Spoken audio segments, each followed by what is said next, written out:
Assalamualaikum warahmatullahi wabarakatuh. Perkenalkan, nama saya Miftah. Kali ini saya akan membahas materi tentang tipe berkecambahan. Sebelum itu saya akan menyampaikan terlebih dahulu apa saja struktur-struktur biji pada tumbuhan. Tumbuhan merupakan salah satu organisme hidup yang memiliki ciri-ciri, antara lain tumbuh dan berkembang biak.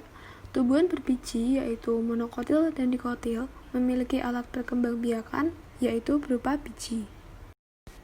Struktur biji tanaman monokotil terdiri atas kotiledon, koleoptil, plumula, koleoryza, jaringan buah, kulit biji, endosperm, epikotil, dan radikula.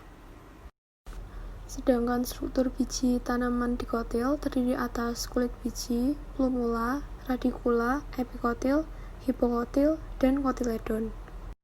Bagian-bagian biji tersebut mempunyai fungsi masing-masing untuk pertumbuhan tanaman. Plumula merupakan poros embrio yang tumbuh ke atas dan selanjutnya akan tumbuh menjadi daun pertama. Sedangkan radikula adalah poros embrio yang tumbuh ke bawah dan akan menjadi akar primer. Pada tanaman monokotil, misalnya jagung, kotiledon mengalami modifikasi menjadi skutelum dan koleoptil. Skutelum berfungsi sebagai alat penyerap makanan yang terdapat di dalam endosperm, sedangkan koleoptil berfungsi melindungi plumula. Selain itu, juga terdapat koleoryza yang berfungsi melindungi radikula. Itu tadi penjelasan mengenai struktur biji. Sekarang kita masuk pada pembahasan inti, yaitu tentang tipe-tipe percambahan pada tumbuhan yang dibagi menjadi dua, yaitu tipe percambahan epigel dan tipe percambahan hipogel. Pembagian ini berdasarkan pada arah pergerakan kotiledon ketika benih berkecambah. Perkecambahan epigel berasal dari kata epi yang artinya di atas dan geo yang artinya tanah. Hipokotil memanjang dan kotiledon muncul ke atas permukaan tanah. Karakteristik perkecambahan epigel yaitu radikel yang muncul pertama kali akan membentuk hipokotil. Hipokotil awalnya membentuk sebuah loop, lalu kemudian memanjang, membawa kotiledon ke permukaan tanah.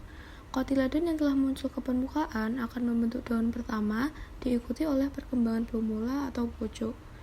Plumula adalah bagian yang terakhir berkembang, yakni setelah muncul di permukaan. Keuntungan dari percambahan epigel adalah kotiledon dapat segera berfotosintesis setelah muncul di permukaan tanah yang menyediakan energi untuk pertumbuhan selanjutnya.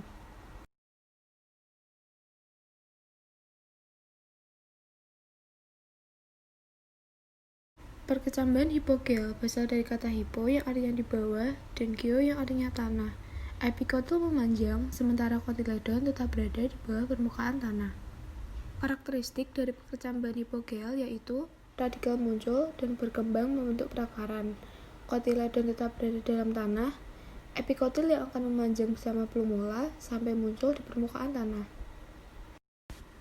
Keuntungan dari percambahan hipogel adalah cadangan makanan atau energi tetap tersedia di dalam tanah, yakni dalam kotiledon yang akan tumbuh lagi seandainya pucuk kecambah atau plumula terpotong dimakan serangga atau oleh faktor lain.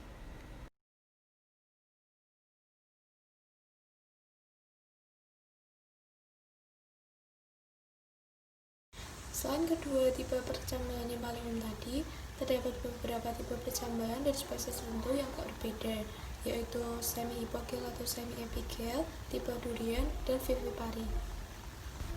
Perkecambahan semi-hipogel atau semi-epigel merupakan kombinasi dari perkecambahan hipogel dengan epigel, yakni kotiledon berkembang seperti pada epigel, namun hipokotil tidak memanjang atau tidak berkembang.